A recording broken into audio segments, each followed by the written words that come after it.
welcome back. Season 2. A full calendar year later. Yes, yeah, it's been a while. Things have happened. A lot of updates. Lots of But things. we're back.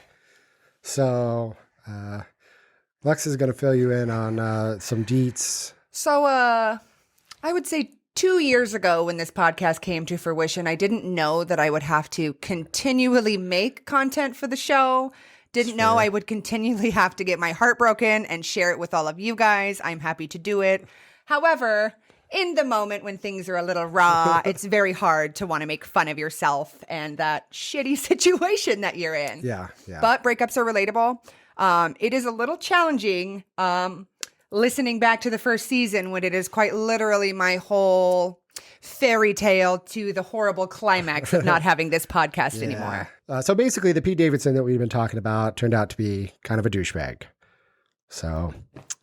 No comment at this time. And we'll definitely go into that, I think, later.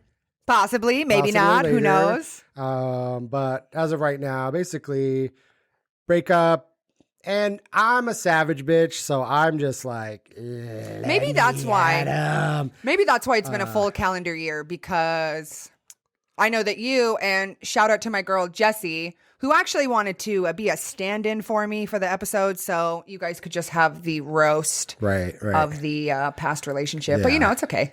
Yeah, and I also want to respect your time and healing. And I was going to say healing process didn't start until recently, but that's okay. That is okay. Everyone's got their process, and, I definitely want to respect that. I mean, and then there's part of me, when you think of like Elvis's manager or Britney Spears' dad, that I'm like, I want to wring out the... every juicy bit. Come on, let's put this every juicy bit. Let's put this on the podcast. I'm like, okay, well, just, we'll pick it up when we're ready. So thank you for... I'm pointing to the camera. Yeah, I was going to say, if you're not watching on YouTube, we're pointing at the camera because this is all about you guys. Thank you for being here listening to this, because that's all that matters. Yeah, and I had a lot of people that checked in on me because we weren't filming, asking what's going on, how we're doing. Mental health checks are really important, especially with your friends. I also want to share because breakups are challenging. Yeah. I don't think that unless you're the breaker-upper, you fucking asshole, breakups are hard. Yeah. Genuinely.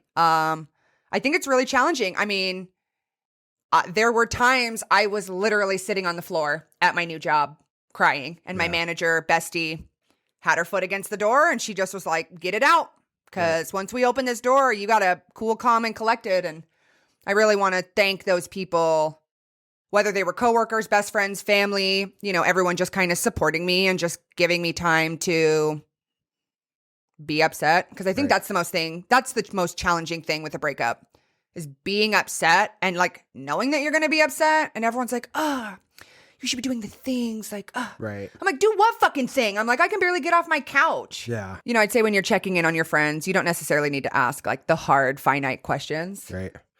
What kind of questions do you mean? Like, what would be? I mean, if you know someone's feeling bad, you don't have to ask them how they're feeling. I do that all the time. I know, but you got to give them the redirection. That's something that I'm super passionate about. Is you can ask someone how they're doing in a very coy way. That's not like, hey, tell me about your active depression. Well, it's tough because I think people don't know sometimes what to say in these moments. It's like if somebody dies, right, and you're just like you just literally don't know what to say.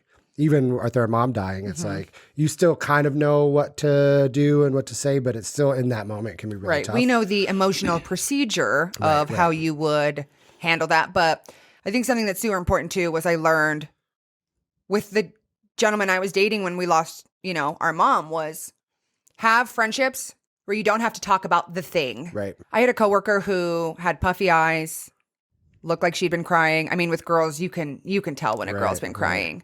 Or allergies. Right. For sure. Her lash extensions are soaked through from allergies walking to and from the car. But, I just kind of gave her a hug, asked her how things were. And I just said, hey, if you've got anything going on, we don't have to talk about it. I can be your friend where we don't have to talk about the thing. And after our mom passed away, the boyfriend I had at the time sent a text out to every single girl on my volleyball team and was like, hey, This is what happened. Right. She needs to be able to lean on you guys and not consistently feel like we need to talk about the thing. Right. So you can be that friend. You can be that friend to someone if they've, lost someone, whether it's, a death or a breakup. You can hang out with someone and not exacerbate the feelings. That's the worst part, is being sad or going through depression or being super anxious and just having to identify to everyone that's how you feel. Well, I'd say it's too far into the spectrum. Right. You either pretend like everything's Gucci all the time. You're like, no, everything's great, blah, great. Or you're like, hey, I'm super anxious. Yeah. Or hey, I'm super depressed. Well, I think in the moment, I think just from our dad, when I'm upset, sometimes I want people to kind of prod and ask me. And it's hard sometimes to go, hey, I'm feeling this kind of way. This is the support that I need. Because I've learned that like people are so busy with their lives and the things that they're doing that people might check in on you, but then sometimes people are just too busy. I don't know if they intentionally do it, but they don't think about, oh, I should check in on this person. And if you're just sitting at home and you're just like, I'm mad or I'm sad, and you don't really reach out to let people know how you're doing mental health wise, then sometimes people don't know to reach out. Yeah, that's the hardest part, is asking for help. Knowing that you're not by yourself is also really helpful. Right, I'd say right. in times when you're super stressed out, like, Well, even just saying, reaching out to somebody and being like, hey, I need a distraction. Like, I want to go to a movie. Can I go get dinner? Can we do something? Because that first, like, I don't know, couple weeks, even that first week is just, it's so, anytime you have any loss, the person dies or breakup or something happens, lose a job, like, it's just like a open wound, that there's a trauma, it's swelling, it hurts, it's really bad. And then slowly with time, it gets better, but you kind of need something to distract you. right. And in those moments, having a friend to go to a movie with or having somebody to like talk with, get your mind off things and definitely can help you feel better. Yeah, and it also helps you just build a relationship with someone where I have friends that were not besties, but anytime they're experiencing anything, they know they can reach out to me because because they can trust me. People feel comfortable being vulnerable with me is great, but not everyone has that person. So I think it's really important to be able to advocate for yourself. That's the first step. Right. Being able to go, this is really shitty. I felt this way for a really long time. How do I make steps for this to be better? Yeah. Like last year around this time, she got a new job. I actually brought her on to my retail job. And so another transition, and really, really, proud of her for kind of going into a new industry, completely out of her wheelhouse. I mean, she's killing it, but Crushing it. anytime you go into a job where you're not, she was doing like luxury fashion before. So super proud of her. That happened, and then the breakup, and just a lot of things kind of piled on, and we just had plans to do it. I do know that a lot of people get like fatigue, podcast fatigue or creative fatigue. And I think that also can factor in. Not that we were like, oh God, we're so tired.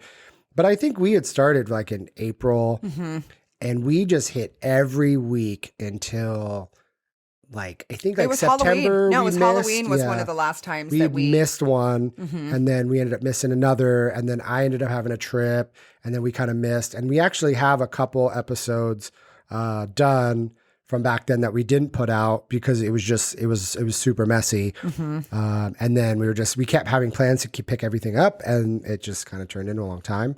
But I feel good. I know you feel good. I feel like we're in really, really good spots, super energetic. And yeah.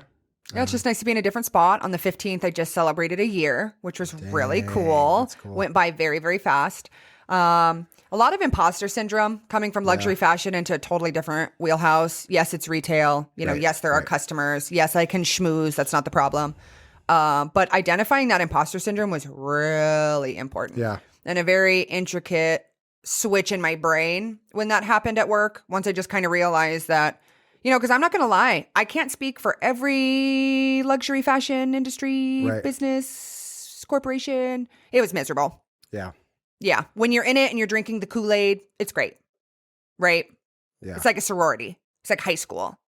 You're like, oh, this is so great. I've like been dreaming about this. I get to work for this company. I get to wear their clothes. They help me work out. I'm Right. like, there's so many benefits, except for being able to pay my bills. Yeah. Like I had cute clothes I got a really great discount on.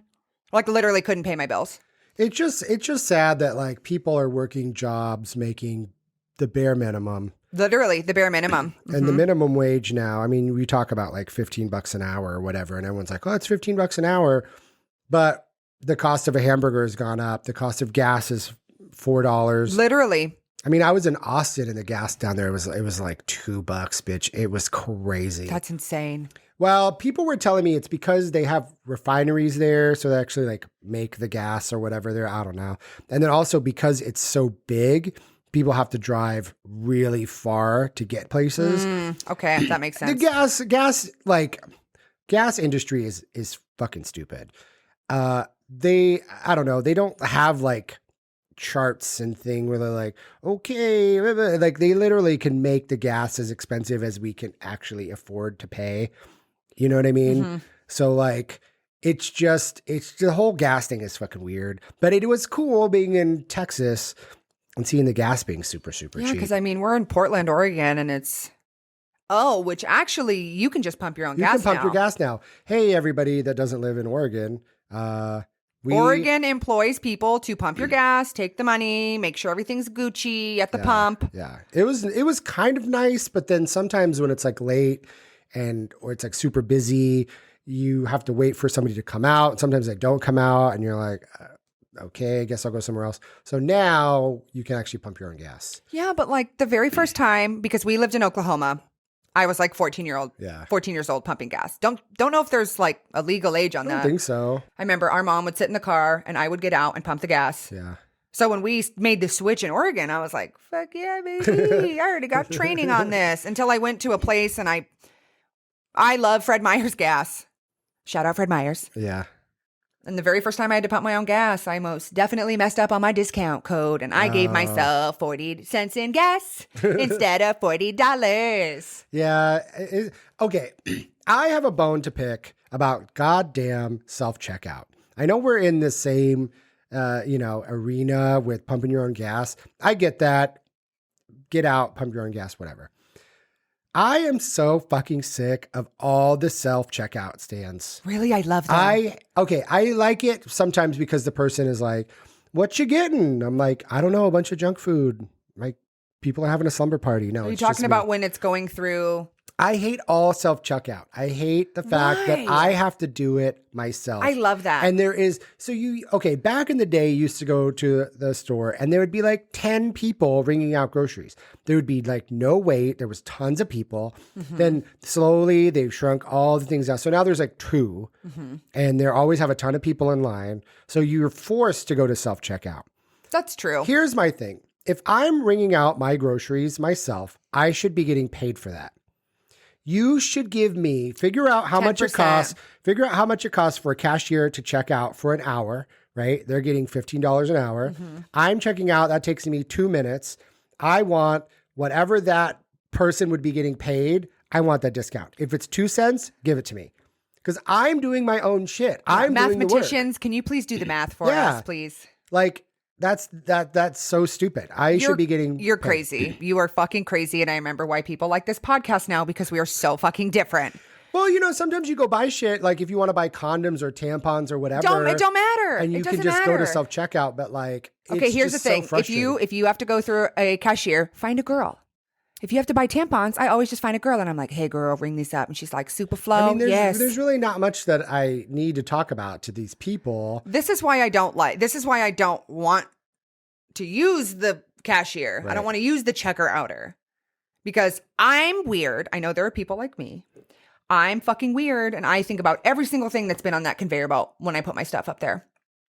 I guess that's true. Every single person. But You it's- could have had bloody hamburger meat, salmonella particles, and I'm just putting my bell peppers on the thing because I'm not using a plastic bag for my... You don't use a plastic bag, No, I do. bitch? I do. Oh. I was just using that as an example. If you're raw dogging your fruits and veggies on this conveyor belt, bitch, it freaks me out. I see people that don't do that, and I'm like, I don't know, like... You don't need a bag. You don't need a bag for your vegetables. My cucumber didn't bag it. Why? Because you don't need a plastic vessel for your shit to go. It's just contamination. I get that. But it's like you stepped in dog poop outside and you take those shoes and you wear them in your house. Now you got doo-doo germs in your house. So if you take a cucumber and you set it on the belt. That is not the same and thing. then you put that in your fridge and it mingles with your fucking bell peppers and everything, then you're just spreading the germs. Correct. So I go through self-check with my Nakey fruits and vegetables in my basket. I get to punch in. I get to live my play school fantasy from being a child and boop, boop, beep, boop. Celery, perfect. Ring it through. I like a self-check. And then do you wash everything when you get home? Yeah, Are you all of course. Rachel Ray and just fucking wash everything? If I learned one thing from Rachel Ray, bitch, you better prep your shit when you bring it home I from don't the even store. do that. Well, I live by myself. So Yeah. for myself, it's different because things need to be easy because I'm going to fucking tell you now, if there's anyone out there who lives by themselves, who does the full 4-course meal for themselves as a person who lives by themselves, I would love to meet you. Oh yeah. Yeah. If I'm by myself, I'm like, it'd be like a chicken sandwich, and some French fries or Right. something. Or Easy. like, Air fryer. yeah. Cause I don't think I would ever sit down and make myself a meatloaf with mashed potatoes and corn just for Right. myself. And It's like a dirty meatloaf up 5 sandwich. pans. Yeah. Like that's not happening. Maybe leftovers. Maybe a plate of leftovers that I made all the stuff ahead of time, but yeah, I hate self-checkout. And the reason I hate self-checkout is because when something goofs up, then you gotta and then someone's gonna be like, he, and Man, I don't know what stores you're shopping at. Boop. Like I screwed up again. Greg and I can't go through self-checkout because he fucks it up so much. Oh God. He just gets so frustrated with self-checkout because so you have to the trick is if you're using a paper bag, you have to scan a thing and then you have to put it in the bag and set it down at the same time. Or just bag your shit up at the end. Or you can bag your shit up at the end, but if gosh. you're getting a ton of things, it won't fit, right? So if you try to add anything to the weight part, it throws it off. Right. So I always scan a thing and I get the paper bag and I set it in the paper bag on the thing and it's like, okay, dope. But he gets frustrated because he'll scan a thing and set it and then he'll Want to scan bag a it. thing and then he'll just throw things in there and then the weight is off and then it gets frustrated with it. And so we go through just the people now because it's I'm like, I'm a pro, I'll do it. Honestly, from the start of the pandemic up until a week ago, I've only had one person ring my stuff out the whole time. Dang. Single person. I don't have a grocery. I'm not. Yeah, I it's guess not a. that's true. It's You're not not a doing a Costco big-ass cart full of stuff. Yeah, that's true. it's 15 items only. I'm I'm Well, don't rocking you through go with to- 25. Don't you go to Whole Foods and stuff? That's You go all to self- Trader Joe's. Oh, that's true. No, I'll give you that. Liar. You know what? Alexa's a liar. I trust the Trader Joe's associates with my life, And here's this for you. No conveyor belt, bitch. You go put your basket on the little shelf and they pull everything out of your little shelfie. You got me, gal. And then you got me, girl. No, I love Trader Joe's. Yeah, They're Trader great. Joe's is good. I trust them. They're nice. They flirt with you. They're like, oh my God, how's your day? And I'm like, oh, you really care. This is different than Yeah. everyone else who asked me. Yeah, that's fair. But I'll go to Home Depot and they have they just got it all self-checkout now and it's just so weird. But they got a gun. I do like Home Depot because they have the little beep beep gun pew. and it literally comes off the thing and you're like beep beep beep. Well, you know beep, why beep, that beep. is, right? Well, because you have big ass boards Correct. and stuff. But I like the gun there. But usually I don't go to Home Depot. I'm not buying anything there. Do you want to know? And you know what's funny is we could have already talked about all of this stuff. If we already talked about this stuff, please just- don't yeah, let us know just- because we're not going back to listen to old episodes. Yeah, sneak ahead or skip ahead for a couple 30 seconds Yeah. and just forget. The craziest thing, if you want to mention self-check, is IKEA. Those motherfuckers used to have a self-checkout. Oh, yeah. That's And I right. know Do they not because- have it? No, they took that shit away. Oh, You know yeah. why? 'Cause We people just are just fucking walking forget out. to scan something. You got yourself a $400 bookshelf, baby. Yeah, I remember going through with my best friend at the time, and she bought all of this stuff, dressers, bed, and you get the fucking everything sounds great when you in the showroom. Right. When you're walking and you're like, oh my God, little dorm. Look at this little shelf. You're like, oh my God, Little this is great. dorm. I love it. Yeah, they just build you have the little those- fucking things that they are like, have the this little- is your space. The imaginary little room. This Yep. could be you. Correct. It's the coolest place, I imagine, when you're a child. They built one. I don't know, like 15 years ago. Yeah, So it's not that crazy. But the only other time you used to go was if you went up to Seattle. So my best friend's mom in high school would go to IKEA and they had these caramel candies that were so popular. And so every time her mom went, she would stay the night up there in Seattle Right. and then come back with all the IKEA things. And then we all got a bag of candy. And you're like, wow, this is crazy. But then when you're in the actual store, you're like, oh, everything seems really appealing. I guess it's kind of like grocery shopping. Everything seems really It'd appealing. be like grocery shopping. I mean, you still have to. Okay, You just get all the ingredients and then you go home. It'd be like if you were shopping and you were at the store and it just was like lasagna. You know what I mean? It was like if you went to the store and it was all tables of already done food. Pictured food, yes. And then you had to go to the store and figure out what made that shit. Correct. That's what it would be like. It's insulting. I mean, you're getting that on like the box or what it, like Hamburger Helper looks like. And then it tells you what else to get. There but, should like, also just be like a warning reminder for little cuties, little cute girls who just feel like they're Bob the fucking Builder. Yeah. And then you get difficulty. 10,000 boxes of stuff. Yeah. And we're just putting it in the car and you're like, They should have a store where it's literally just you walk in, it's like IKEA, and all the meals are already done. You just be like, oh, Isn't that Subway? And you just no, that shit also is IKEA, but they assemble it for you. IKEA Subway. The illusion of fresh. Yes. You're like, get Subway, it's fresh. I'm like, no, you're just putting it together freshly. I mean, that's what I'm doing for a sandwich. That's every sandwich, but it's not fresher than anywhere else. Yeah, fresh assembly. Yeah. But you could walk around the store and you'd be like, oh, lasagna. Okay, that's in Bay 5. And okay. Yeah, oh, Bay 5, burgers. shelf 2. Oh, yeah, honey, should we do the burger? Okay. Miserable. Yeah. But during the pandemic, we had one time where we went to IKEA and we were waiting in this long ass line. We went up where all the registers were, and there was one person deciding on where you could go. Mm-hmm. And so we like just, TSA. Kind of, yeah. They're like lane 3, girl, go. And so we were just going to walk to self-checkout. And so we started walking and they were like, sir, come back. They're like, you need to come back. And we were like, what? You can't go ahead until I tell you or whatever.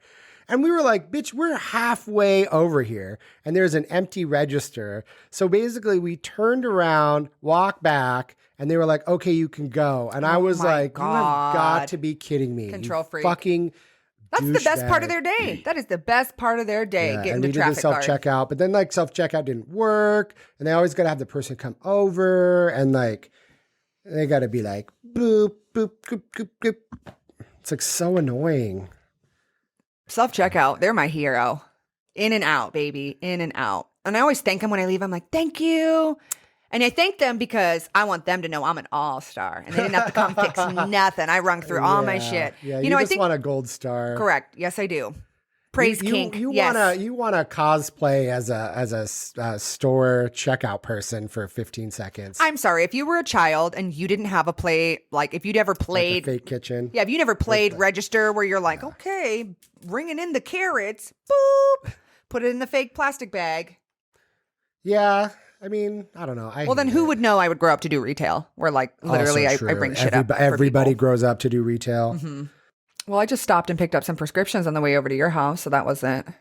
Oh, yeah. You got to register then. What? Actual person helping you. Oh, yeah. That's true. Pharmacist. Pharmacies, if there was, a lot of people have taken a hit since COVID, but pharmacies, I swear to God, I don't know if they don't have any budget, if there's no money. They say all these people in the pharmaceutical industry make all this money, bitch. Pharmacy people literally pulling their hair out with no money. Every time I call, they literally answer the phone and put you on hold. Oh, I was just going to say. They're like, boop, boop. And then you're just like, la, la, la, listen to the whole music. Mm-hmm. And then it goes, and it goes, beep, boop. And they just put you back on hold. And you're like, oh my gosh. All right. And then you go to voicemail after like 10 minutes. I was going to say. They're so overwhelmed. I called today because I'm very much like a check all your boxes kind of girly. And I called and the girl was like, hi, thank you for calling the pharmacy. Hold please, and then hung up, and I was like, oh yeah, no, that's not a good vibe for me. I was like, I'm gonna hang up. I will catch them when they are in a better mood.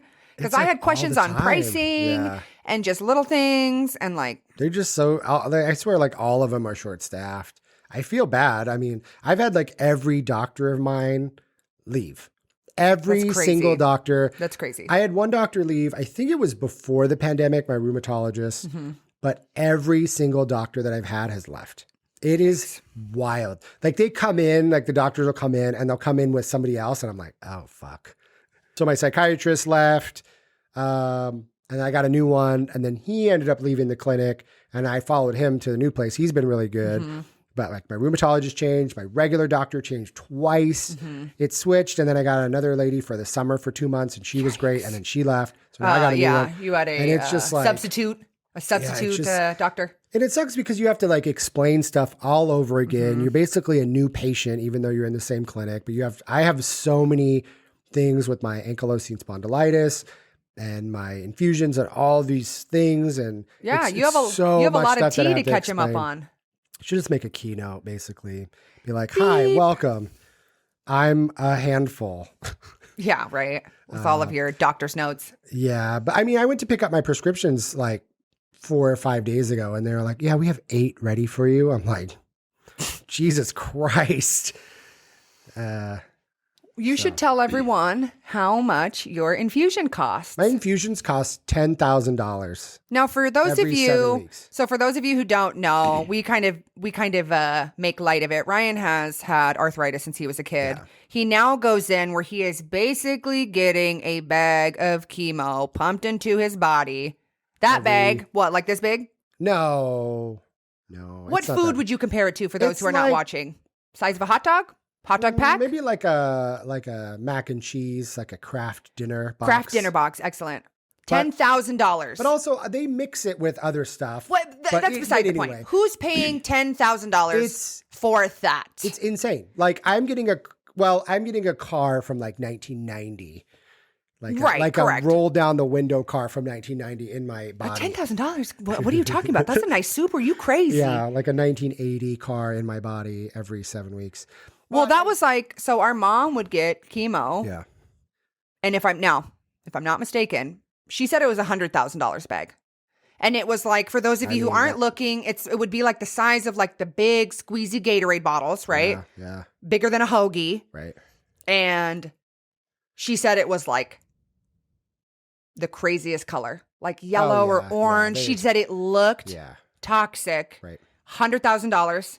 And it would get pumped into her. She had a port, and it's crazy. It is healthcare is crazy. It's insane, the price. But then I have a friend who lives in Canada. Oh yeah. And people are like, oh my gosh, free healthcare. It's like, yes and no. Right. Sounds great. Right. However, they have free healthcare where their doctors are so fucking tired. You talk about burnout. Yeah. Those doctors are so tired. My friend actually went to a naturopath, and Canada has really good success with that. But like, I guess the point of all of this is, it's really fucking hard to make a doctor's appointment. It's really scary. You don't know who you're going to go see. So if I could say anything, if you have a good doctor, tell your friends. If you have a doctor relationship that you love, tell your friends. Right. Because they don't necessarily need to see that doctor specifically. More than likely, if they're a good doctor, now don't quote me on this. More than likely, if they're a good doctor, I imagine they work with a couple other good doctors too that they can refer you to. The referral has been the best saving grace. Yeah.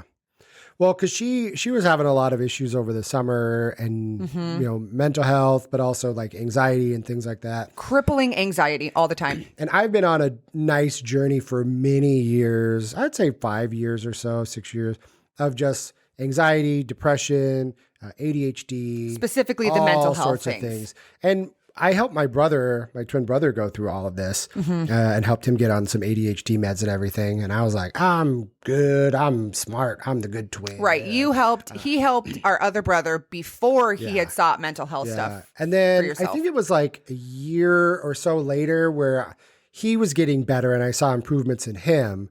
And then I was like, started to think about it. And I was like, well, we're twins.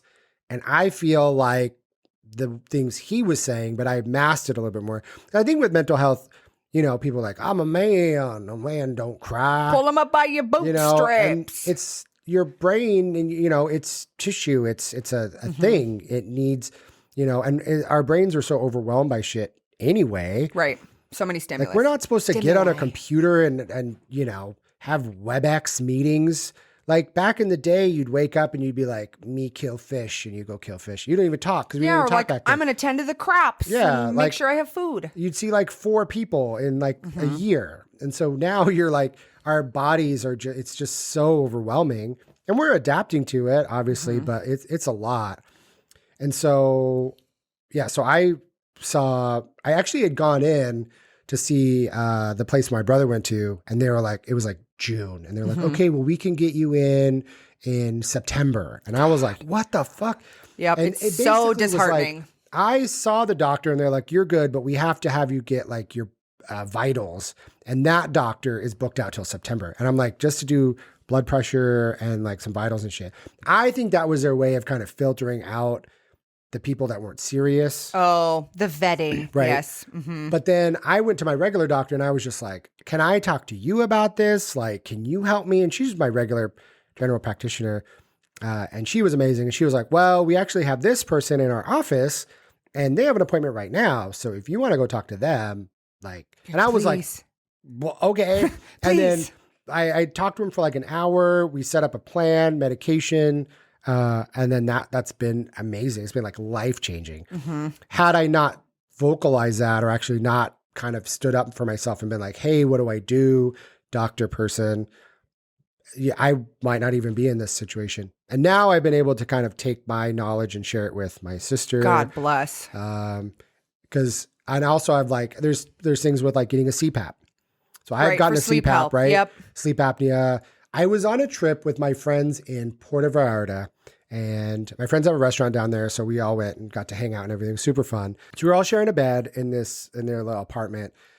One of the guys had gotten a sleep apnea machine, a CPAP. Mm-hmm. And basically sleep apnea is where you stop breathing God, it's so scary. and you're like, Everyone in our family had it. Yeah. Dad had it. Both brothers had it. Our dad snored so bad that he was like, he would sleep on the couch. he'd have to a lot. sleep to the couch because. And it you've was so loud. probably seen it, but people, you basically go, Yes, it's and your body's the trying to break breathe. in the snoring. It's the Yeah. snoring, and then it's the and then choke. and your body breathes. So basically, when you're doing that, newsflash, you're not getting good rest because your body's like, Really? We're gonna die, all night. Your body thinks it's gonna die. So we were all sleeping in this bed, and I woke up, and my other friend had gotten up and left and went and slept elsewhere. And he was like, "Your snoring was so bad, I had to Embarrassing. leave." And I was like, But they had just done this with the one guy. Correct. And so I'm like, it was all same right. wheelhouse. And they basically kind of let me know the process and everything. I'm like, all right, I should probably do it. I got a sleep study and I had 95 occurrences an hour. So in an hour, oh my gosh. I was either not breathing, it can be anything that causes you to break your sleep. An hour? 95 That's an about hour. right on track because I have the very bad sleep trauma with the ex who would fucking snore. Oh, the artist. And I would yeah. wake him up and he would yell at me. Granted, let me rephrase because he would yell at me, but it's being woken up. So like he wasn't like, bah, but like he'd be like, I I'm not guess. snoring. And I just would lay in bed and cry. And I was I like, love that when people say, I'm not snoring. Bitch, you're not awake. yeah, you're not coherent. You're I am. asleep. I remember, I might have mentioned this before, but I remember when I was in San Francisco once and I was staying at my friend's house and I had fallen asleep early. We were watching some movie. I can't remember what it was. And I remember in the morning I had woken up and I hadn't said anything. And my friends were like in the top bunk or I was in the top and they were below me or something. And they said something about like Ryan. They were like, oh, Ryan's snoring. He's like, yeah, we should kill him or whatever. And they were just joking. Right, They're like of good course, friends of mine. course, but but I was still. just like, ugh. And apparently like I had fallen asleep early and my snoring was so bad because of my tonsils and everything. It was so bad. But it's just crazy. But the process to get a sleep apnea machine is insane. So I have How many months do you think it would take from start to finish? 5 months, 6 months. But look, here's the thing. I booked an appointment for, because I've had a CPAP for 5 years. So you can get a new CPAP every 5 years. So I booked an appointment to just see the doctor for like a checkup. I have to wait till January. Yeah. I booked it in August. Like it's insane. They're obviously COVID and everything. They're overworked. That's to just talk to the doctor and they can go, sure, you can get a sleep study. Right. So that's not That's even just that. that's the doorway Yeah. in. And you have to get a referral. So step one, if you're interested or you got somebody that needs a CPAP, step one is to talk to your doctor about it. Tell them all your symptoms, like Yep. I'm falling asleep at the wheel or you're tired all day or just you're snoring really loud, right? They send a referral to a sleep study clinic, whatever. Then you go see them and you have your regular appointment and they go, do you want surgery? Do you want a CPAP? Do you want a sleep study? Like, what do you want? They have shit you can put in your mouth, like to move your jaw around. So they have lots of options. But step one usually is a sleep study. You can do an at-home sleep study where you put the shit on yourself. It's not as accurate, but it works and you can do it at home, super easy. Or you can go and actually sleep at a place, which is what I did. You get a little hotel room. It's kind of weird. Just somebody's watching you sleep all night. But they're a doctor. It's super accurate. I'm sure you've been watched sleeping and you just didn't know it before. Yes, I actually have a really good story about that. It's the best story I've ever told in my whole life. And I will tell it at some point. It's so good. Yeah, it's so good. But then once you do that, then they have to interpret the data. And then you have to have a follow-up with your doctor, talk about what options. Then they say, you want a CPAP? And you're like, sure. Then you have to schedule an appointment to talk about CPAPs and masks and all this stuff with a person. And then you get your CPAP. So like people go, you don't just go like, I need a CPAP. And they're like, here you go. Like it is such a long process. And I just tell people like, if you're thinking you need it, talk to your doctor, get the referral and just go through the steps because eventually you'll get to the end. And it's better to be going through that process than when you're like, oh, I'm really, really sick. I need a CPAP. Now you have to wait 4 months to go through the process. And that's what's stressful. Yeah. So that's my CPAP story. And I actually had a friend that passed away because he needed a CPAP. I think it was like last year before. But Gosh, I'm so sorry. A lot of our friends, I guess, have been talking to him and he just didn't want to use it. I don't know all the details, but I know it was like due to not sleeping. He had issues and passed away. But you also could you're like more susceptible to strokes. You're more susceptible to like heart failure. Well, but also at the end of the day, it's about your sleep. I remember when you got yours because you had bags under your eyes all the time. Your face was purple because you're just fucking sleepy and you just had a bunch of blood in your face. And then as soon as you were able to rest. Look at this face. You were like, oh my gosh. You're like, this is incredible. Look at these bags. Nothing. But I do feel a lot better. And when we travel, I definitely feel shittier when I'm tired. I feel more irritable. I can definitely tell when I'm really sleepy. And I hate that because I hate sleep. Like I love working on projects and music. Like if I didn't have to sleep ever, it'd be amazing. That's incredible. You know what I mean? Because I just love, if I could just sit and work on projects all the time, I would love it. I love sleep. Yeah. I mean, and I like sleep now. I appreciate it more as I get older. But if I didn't have to sleep, I like let me make shit and create shit all day. I don't give a fuck. All I want to do is make stuff. All I want to do is be under an electric blanket and taking a nap. Yeah. Electric blankets have been life-changing. I just busted out my electric blanket because my arthritis is just like, I feel it in my bones. Yeah. You're like, I can tell it's raining. But our dog likes it. Well, both dogs. But I have I say that my electric blanket is literally just for Bear. Yeah. I need to get one just for the dog, but you know it won't just be for them. Yeah. We have a Boston Terrier. And he will get up when you get up to go pee or whatever, and he'll be in your heat spot. Oh, of course. And then you come back and he's like, survival of the fittest. Hi. And you're like, okay, move. And he's like, I don't want to move. Winston, my cat, it's so cute. And he'll sleep like right in the middle of the electric blanket. And then I'll just come over and take one corner and just try to just be like, please, just scoot over. Just let me have a little bit, please. Oh, my God. Yeah. We're in that wintry. We got a hot tub, though, last December. And oh, my God, that's like the best shit ever. That's incredible. It's not like you think hot tub and you're like, oh, the wooden one with the little foldies or whatever. It's a big circular one we got, I think, off Amazon. It's amazing. And you're like sitting on the ground. So you don't have to dig a hole. You don't have to dig a platform. It's basically a big inflatable hot tub. You want to know what's a big no-no with a hot tub? Do you know what I'm going to say? Tampons. No, tampons are fine in a hot tub. What the fuck? I don't know. Tampons are fine in the hot tub for everyone. Pads? Disclaimer. No. Well, no, you would never wear a pad or a diaper into anything like that. No, poison ivy. Oh, yeah. Our dad got poison ivy. I don't think, okay, I'm going to call bullshit. How do you not know you don't have poison ivy? He had it from like his ankle. Poison oak or poison ivy? I don't know. Isn't it the same thing? It's slightly different. Okay, it's one of the Probably irritating poison oak, plants. yeah. Sure, whatever. No, because what happened was we lived in Oklahoma. We ran over a puddle in this really cute Trans Am we had. It shorted the engine out. My dad had to pee really bad. He ran into the fucking forest and peed. And the next week we went to Branson, Missouri for a family trip. And he just didn't know this itchy shit on his leg or whatever. Got in the hot tub. And it was so fucking bad that it went, I'm pretty sure, into his little goodie bags. Like Like that's spread yes. into his fucking. Oh And my I God. remember because I was so young when we went that I couldn't sit in the hot tub, and I was so fucking upset because they're like, "Oh no, you're like 11, like you can't go in the hot tub, whatever, because it's too hot, whatever, right?" And I was like, "I'm so mad," until they were like, "Hey, it's a good thing you didn't go in the hot tub with your dad because you could have potentially got poison oak, poison ivy all over your Oh my body." God. We don't know if the other people in the hot tub got it.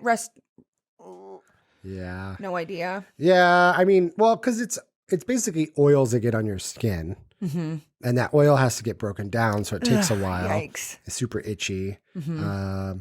But that, I mean, that's right on brand for our dad to just not realize Negligence. that fucking itchy legs, his Oh, poison ivy. God, so gross. We haven't done a lot of hot tub during the summer just because it was so warm out. Like Mm-hmm. you would think, oh, we'll just turn the water down. It'd be nice. It's like, no, it's not great. I mean, Mm-hmm.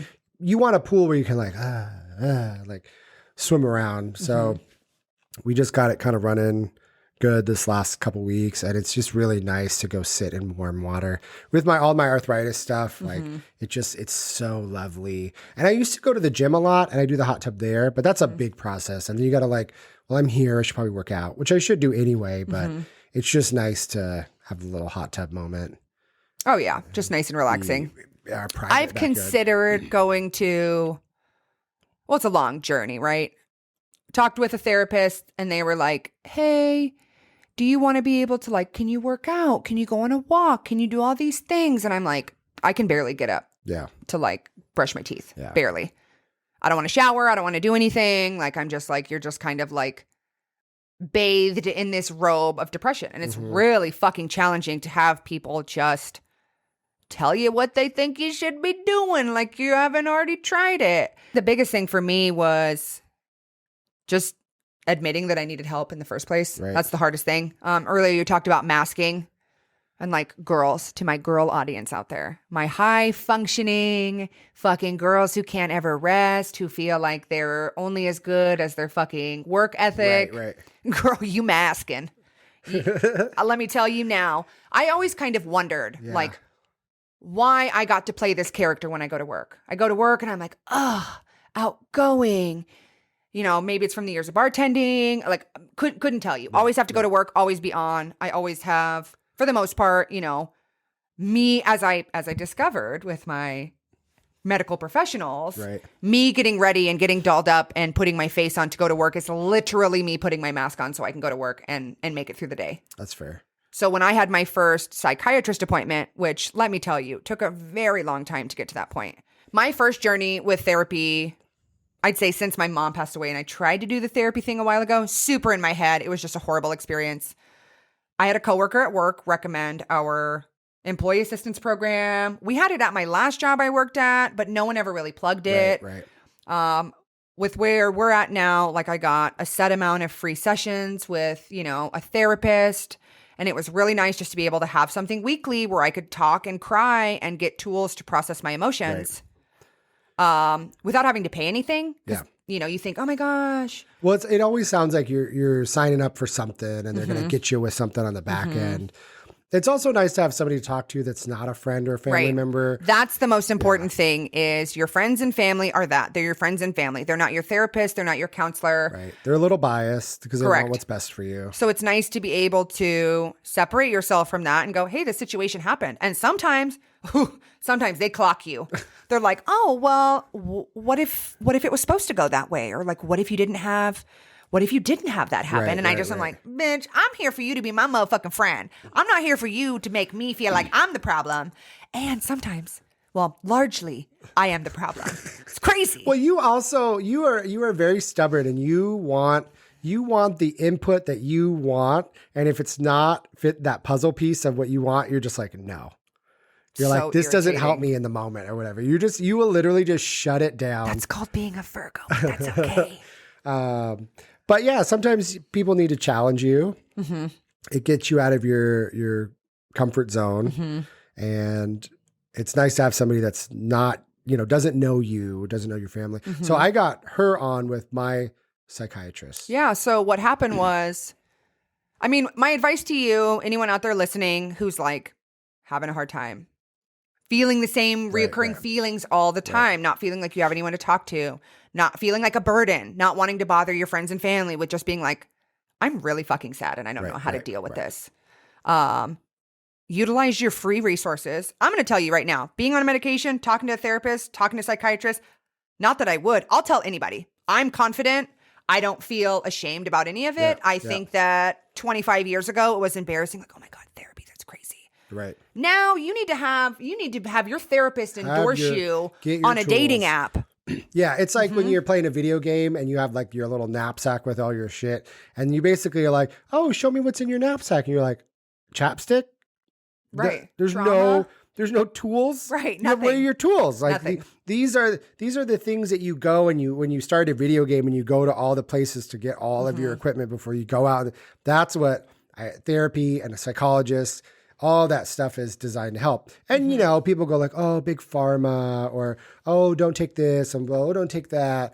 It's also a lot of trial and error. Right. And you really have to give medication a good shot.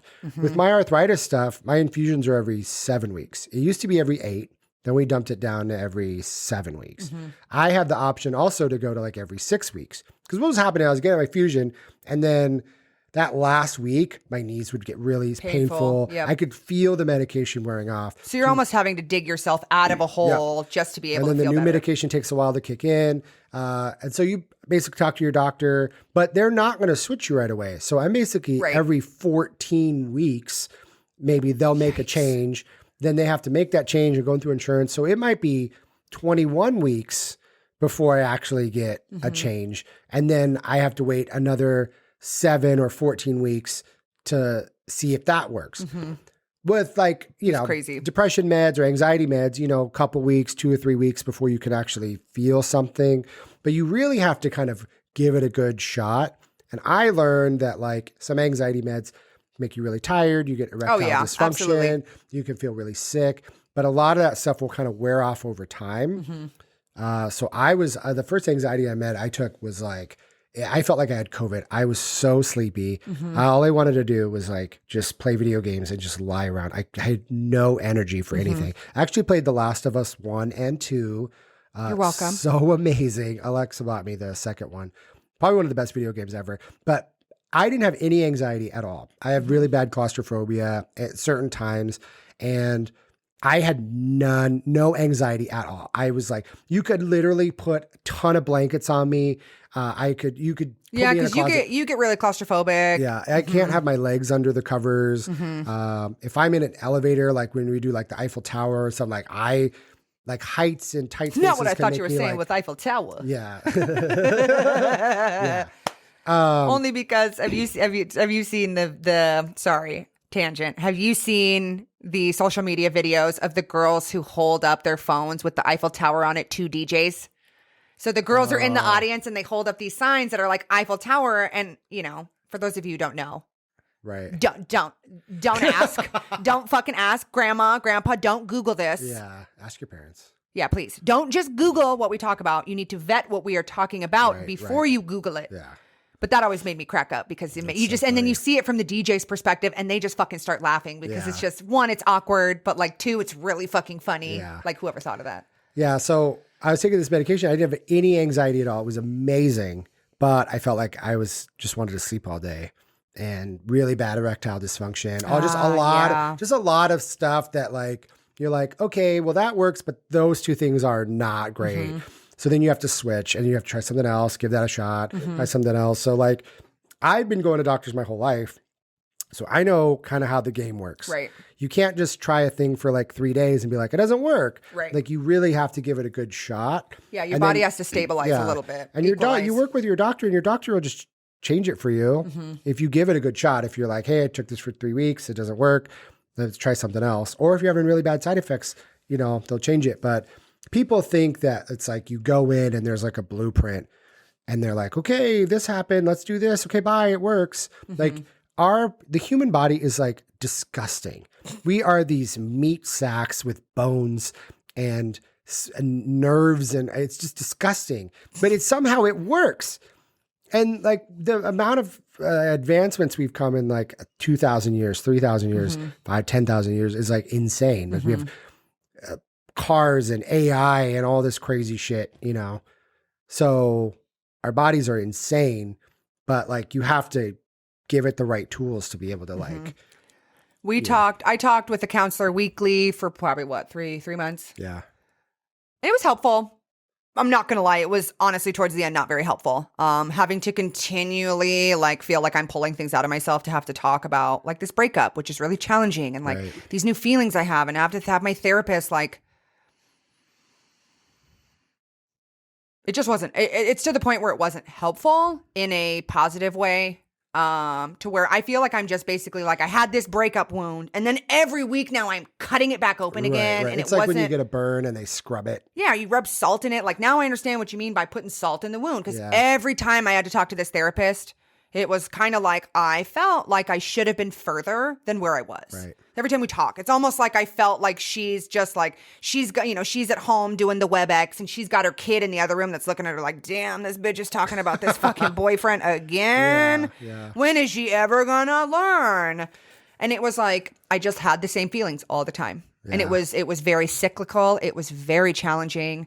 I had anxiety, crippling anxiety. Now I realize my entire life. Crippling anxiety, entire lifetime. Yeah. It's crazy. Yeah. It is crazy to think about it. But the one thing I will say that was very helpful, I learned from that therapist, and we don't speak now, therapists are like boyfriends. You kind of come to a, I don't fucking know. Then you don't talk to him anymore, right? Isn't that how it works? It's like a bathhouse. That's what I'm familiar with, right? Yeah. You just see him when you're like, okay, bye. Yeah. It's like a glory hole. No, it just got a little messy, and I just felt like we weren't aligning anymore, and that's fine. Right. That was necessary. And I think that's also a really good point too, because like if you don't get the answer and the help that you need, you're not stuck with that person. Right. Go find someone else. You're fine. Find somebody else you're comfortable with. Cause like I had a rheumatologist that was like so mean to me. And I've had doctors that were so mean. And I just thought that you're like, okay, well, I got to keep going to these people. And then I found really good doctors and really good therapists when you're like, wow, this is what I need. This person understands me. They care about you. They care. They have an action plan. They talk you through it. One of my friends who's an anesthesiologist was telling me about doctors. And he said, in college, you graduate and there's, 200 people that graduate. There's the top of the class. Crazy. There's the bottom of the class. They all get the diploma and they all graduate. There's somebody who like barely made it through college. Someone who's probably, squeaking by on all their exams. Just barely made it. They're a doctor. They're the same as the person on the top. They're all doctors. And I was like, whoa, that makes sense. Yeah. Because sometimes you get somebody that like is really good and sometimes you get somebody that sucks. It's like when you call in, you're like, T-Mobile, my phone bill, and then the person is really, really nice to you. And then sometimes you call and you're like, my bill, and the person is like a complete asshole. I always tell people, just call back. If you don't like the answer that you got, call back. Get somebody else. Like when I would call center stuff, man, I would sit next to this lady and she was horrible. I sit next to a lot of horrible ladies. One time I was helping, I never forget this. I was doing call center stuff for Verizon. It was this company called like LiveBridge or something. It was an outsourced company. So when Verizon call centers got too busy, we got overflow calls from them. And it was the most rinky-dink call center. We didn't even share like the foam pads. Like they had the ear and the foam, like they had headsets just on the tables with computers, and you just came in and it's like Southwest. Ew. You just picked a seat.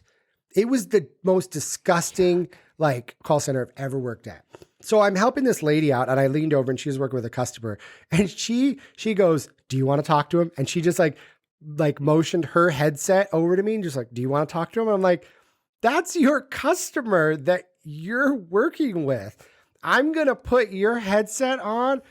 Hey, it's me, Ryan. Let me tell you. I have never had anybody do that ever again. That's so gross. She just was like, do you want to talk to him? And I'm like, no, you tell them what I'm telling you. When I worked for a makeup company, one of the veterans, oh God, I loved her. She was so great. She came up to me one day and we had to wear headsets at this job. Fucking miserable. Let me just be honest. You got to wear a headset at work. I would have to pull it out of my ear to talk to customers because there's just chirping all the time. Yeah. Or people would lean on their mic and you have a hot mic where you're like, waving across the store trying to get someone to, although the shit talking on that was great. I'm not going to lie. But the veteran who worked at the store, she looked at me and she goes, don't ever put this on without sanitizing it. And I was like, what do you mean? And she goes, we had a rampant case of some kind of rash. Oh. Every motherfucker got it on their ear and Like some of them ringworm? in their ear. So every time I was like, ooh, alcohol wipe. And I would just sanitize that front and back and have to wear it. So gross. I can't imagine someone trying to share their shit with me. It was so gross. My brother and I worked there for a while, and then we got a job working at this GM call center. It was called Sitel, out in like Hillsborough. It was actually really nice, but we always got like shitty managers. One of my best friends, we actually still are friends from that time. That was like 15 years ago. But everybody, you got your own desk, own headset, your own chair, and you had like your own luxury space. And like this one lady went and interviewed out there and came back and like told us all. And like we had our little cubicles and we were just like, and then you get your own headset? Wow. Like, and you get your own desk? Wow. And so a lot of us went over there and interviewed, and me and my brother got in. Nice. It ended up being like okay. And then another company bought it out. But it's a call center for General Motors. That's crazy. Then this is a wild tangent, but like they decided that instead of having a call center in Portland, Austin, and Tampa, they were going to open up like 4 call centers in the Philippines, one in like Buenos Aires, and then one in like somewhere else. Like that was their plan to save money. Because obviously you can take your call center, like a lot of call center jobs are overseas. But instead of taking these 3 really, really good call centers that have a lot of American good people work at, you're going to take all that work and dump it over And outsource it. And there's like these people that like overseas that like didn't have cars. Like the working conditions aren't ideal. Any space that they could put a computer, they would put a computer. That's crazy. And they wouldn't even know anything about like all the inner workings of the car. So like we would be there I think we worked there for like 3 years. You knew what like rack and pinion and all the things for a car. Crazy. And then you'd call and during the transition, like these people didn't understand cars at all. And so as a American customer where you're buying an American car, and then you're talking to people overseas, and it was just so weird that they decided to take all their customers, all of General Motors customer service, and send it to the Philippines and all these other countries. It's like, to save a little bit of money. And then like we all just were out jobs. Like that was it. They were like, goodbye. We had a transition period, and then they basically kind of like let everybody go. It was like so weird. That's crazy. General Motors, bail them out. They know what they're doing. So that's a wild tangent. But anyway, my main point is if you don't like the person you're talking to on the phone, hang up and call back. Yeah, absolutely. Because trust your gut. More than likely, you'll Trust get your somebody else that's really nice. Now, do keep in mind, they can sometimes keep notes. So if you're being a cunt, they can be like, the person was a butthole. Yeah. You know what I mean? So they do kind of keep track of what I'm you're hot saying, at T-Mobile. Right? T-Mobile reps, I'm sorry. If you're a fan, I'm sorry. Story for another time. I know that I'm on a fucking list because the last time I had to call, the girl asked me like 9 questions at the end. Yeah. And I swear on the universe, she goes, are we good? And I was like, yeah, we're good. And then that was the end of the call. And it was like, she's like, I assure you that I did everything today to help you with this. Because the last time I went, I lit them up. Yeah. When it was every cell phone company is just like everybody's got their problems. I think the craziest part of the whole journey is just being able to start on the journey. I want to say I was really depressed on top of being super anxious. Right. It was like 6 months. It was like 6 months of the breakup. It was back and forth. We'd kind of talk a little bit, then we wouldn't. And I just would be like, everything would be okay. And I'd be like, oh my God, she's talking to me. And then whoom. And then we wouldn't talk at all. And it was more painful than it was the last time. Every time we talked and then didn't talk, it was like an even bigger wound was left, which was fucking miserable. So I remember one day I was listening to a song that came on. I want to say it was like an old Machine Gun Kelly song I used to listen to. And it just made me cry. And I was like, this isn't good. Like this is not normal. Right. And I remember a couple people at work referred me to like their primary care doctor. Cause I didn't have I came from, again, luxury fitness company. Right. No insurance. Like I had insurance, but it was insurance that no one took. So what the fuck does that do? Right. No dental, no anything. They're so like Cobra. Yeah, you're like, what? And they're like, oh, that's a East Coast brand. I'm like, okay, well, what am I supposed to do here? Like, I need a therapist. And they're like, sorry, we don't accept that. And being told no all the time when you're trying to get help is so frustrating. Yeah.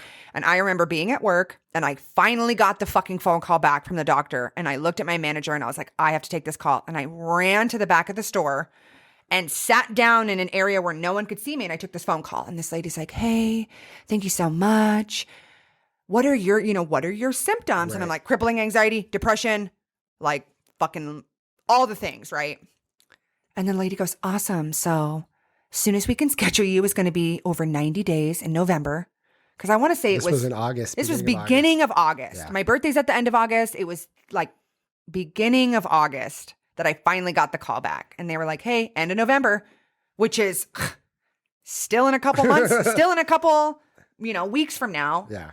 And to think about not being able to have made any of the progress that I've made in the last 4 months and still be waiting for that appointment just because you're told no when it comes to doctor stuff, ask your friends for referrals. That's how I found my really great dentist. Couldn't get a dentist appointment to save my life. Right. I, again, got scheduled out 90 days, pandemic, health industry, like healthcare.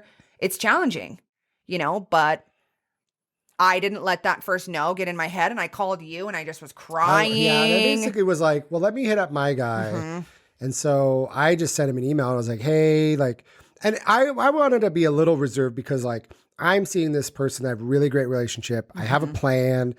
I don't want anybody coming in and don't want to fucking muddy it up. And especially I complain about somebody, my dad or my brother, and then you complain about, you know what I mean? Right. And I talked to him about it and I was like, well, how's this with husband, wives and partners and brother, sister? Obviously they can't share anything, but that they know more. Right. And so I was like, okay, you know what? My sister really needs this. So I'm just going to, whatever, we'll figure it out. And he wasn't available, but he had another coworker at the facility that he's at, and they had an appointment in a couple weeks, and she was able to go in. God, he's amazing. If you're listening, you know who you are. You're the fucking man. And you the health advocate. I had an appointment with him today, and I just was like, thank you so much. I just want you to know, and I was like, I just want you to know how thankful I am that you give a shit about me. Right? You give a shit about me. Yeah. That's incredible.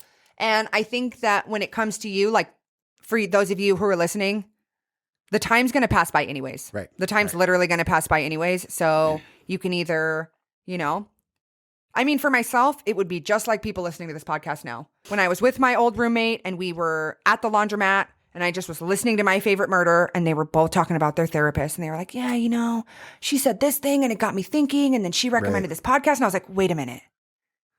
Therapy's helpful? I was like, that's interesting. And it just kind of lit the pilot light where I was like, that doesn't seem so scary. Right. And, I will say talking with my psychiatrist. Psychiatrists, for those of you who don't know, specialize in medication. Right. That's their whole job is the chemistry of medication and how it works and the side effects and this and that. Right. You're psychologist. No. Therapist. No. You're psychiatrist. No, practitioner. What is it called? Nurse practitioner. No, you're regular doctor. Oh, your primary care doctor. Your primary care doctor only knows a little bit about stuff, which is not bad. They're helpful when it comes to certain things. Right. But medication, I told my psychiatrist specifically about having to wait so long to see a primary care doctor and how stressful that was. And he actually said coming to him as he didn't say this. Well, basically seeking him out as the most knowledgeable person in that expertise. He was like, you're going to get to the root of things so much faster with a psychiatrist because they know medication. He said a lot of primary care doctors just kind of give you what they know. Right. And it's not always the right dosage. So if you feel like your brain is a rain cloud, and I'm being serious, if you feel like your brain is a rain cloud or it's a hurricane or the best visual for me with how I felt was you're wading in water and you're doing the little egg beater where you're just trying to stay. And it's you got a little bit of water right below your chin. And every so often you just get water in your mouth and you can't breathe. And then you kind of regulate a little bit and you're like, all right, I got some energy. I can keep my head above water. And then every so often you just get fucking dumped. Right. And That's it is exactly horrible. That's exactly how I feel and how I've described it. Because it's and I feel like I do pretty well for the most part. I'm really happy, energetic, but like things will trigger me. And then I'm just like, like I'm just under the water. I like literally don't care about anything. I'm just like, there's just depression. And I didn't want to like tell my doctor, like we kind of talked about it a little bit. It's kind of, you think it's like, embarrassing. oh, depression. I don't want to be depressed. We talked about it, got a plan and got some medication. And I'm like, it's night and day. Like I'm so much better than I was a year ago. But still working through things. I got a new anxiety med I'm trying. I know this is a lot. You guys probably, I don't know, you might, hopefully you give a shit, but like, it's a journey. And if you feel like you need help, like go get help. If you don't like your doctor, talk to your friends. If you're gay or trans, ask your friends, hey, who do you see? How do you like them? Do you think that they would be a good fit for me? It's and so important. Let them help you find a good doctor. Referrals are possible. You just need to be able to take the first step, because my very first step, the biggest lump I had in my throat, was just calling this employee assistance program, just making I couldn't do it. The executive function, I was like, I just can't call. The biggest hurdle was for me to just call, to just talk to someone about how to even get in the system. Right. And I called and talked to the fucking sweetest guy. Man, I hope long-term he's a listener. He was the sweetest. And he was like, hey, I'm third party. I don't work with the therapist or your job. I'm literally here to help you feel better, to get you with someone you like. And I was like, wait, what? And the guy was super lovely. He's like, do you want me to pick someone for you? Or do you want options? And I was like, options, bitch? What do you mean options? And he goes, I'm going to send you, he's like, I'll send you 5 people. I'm going to send you an email. You can vet them and do the research. If they're not perfect, I'm going to call you in 2 days. And you're going to tell me in 2 days, hey, this isn't going to work. If you don't answer the call in 2 days, no big deal. I'm going to circle back. And I was like, damn, this guy's getting me. I mean, I'm like, he's got me. Nice. But it can suck if you're in a small town or if you don't have a lot of resources. It can suck. But there's people and places out there. You can find somebody good. And the video chat. A lot of doctors offer the WebEx, the video, whatever. And that's great, because you could get help from someone who's not located in your small town. That's so great. You know, because I watch a lot of RuPaul's Drag Race, and a lot of people talk about how they come from a small town and they felt suffocated and there was no one there like them. And it's like, now, I mean, when you have internet and you have different avenues to be able to talk to people, like, so important. Yeah. It does. I believe it has to be in your state. So you can, as long as you get a doctor in your state. Or someone who's licensed in your state. Yeah, because my person was licensed, I think, in multiple places. But it was helpful. So look for your free resources first. But just, you know, it's okay to not be okay. And fuck, that's so cliche and I hate it. Yeah. But I remember a while ago when I was doing TikTok, when the pandemic started, this girl talked about feeling your feelings. And she's like, unfortunately, the only way out of your feelings is to feel your feelings. And I was like, nah, fuck that. No, we're not doing that. There's a Absolutely not. Always Sunny, and they talk about feelings, and he goes, you just push it down, keep an eye on it. It's so funny. But that's true. So good. But you just think about like all these guys, like these grandpas that have taught these dads, that taught these kids that like not to feel feelings, not to talk about emotions, not to like vocalize how you feel. And like, it's so sad because people die from suicide and like all these mental health issues. And if people just like had a therapist or had a psychologist where you can just get the help you need and know that it's a process, but like there's options out there. So, I mean, if you want, write in, tell us your stories. Yeah. Or if you have like a crazy doctor story, we'll hear it. We'll share it. So we talked about a lot today. We talked about self-checkout, how much I hate it, and she loves it. We can agree to disagree. Yeah. And then now watch. I have honestly the worst checkout luck ever. I will pick whatever register I pick, that person is going to need something else, or the register is going to break. Didn't get a barcode they need. You could literally have 10 registers and I'll pick the one person that's bad. So I guess I don't know what I like. I hate self-checkout and I like the regular people, but then when I pick the regular people, I get fucked anyway. So basically I hate the store. Yeah, self-checkout, the only person you have to blame is yourself. Yeah. But I did actually go to one of those Amazon stores where it just knows what you buy, and it's very creepy and weird. But you walk in, they have them in Seattle. I don't know if they have anywhere else, but like you walk in, we bought cookies. Like we would boop, boop, put them in the bag and it knew. what we were getting, and you basically just grab whatever and then you walk out, and then your Amazon is like, bing, you bought you bought 2 chocolate chip cookies. So they have hella cameras That's and weight crazy. and everything, and so it just knows when Crazy. you buy stuff. That's also really nice, but then it's like a tiny bodega. It's like a tiny store. So it's not like they have a ton of things, and everything's a little bit more expensive. Amazon Dega. Yeah. But then also I'm not a huge fan of Amazon because, whatever, but got to get my light bulbs next day. We also talked about mental health and just trying to find a good doctor, trying to get a good plan and be on that journey, and kind of being okay with it taking a while. But it's really nice when you find someone who cares. Yep. Like my first appointment with this guy, he was like, so what's going on? Immediate tears. Oh. I was like, this is what's going on. So it was just nice to be able to know that I can trust someone, have an appointment to look forward to. Just if you're out there listening and you're having a tough time, you just have to decide when you're ready to fucking ask for help. Right. No one can do it for you. My big thing through the last year of my life is I'm not going to help where I'm not wanted. Right. Yeah, I always say that. Like, I can match your enthusiasm, but I'm not going to be overly enthusiastic while you're not. Yeah. Like, I'll match it, but we got to be, I need your buy-in. Sometimes people don't. It's tough. You just need to be on the phone, just talk to somebody. Like, sometimes it's like, do you want solutions or do you want listening?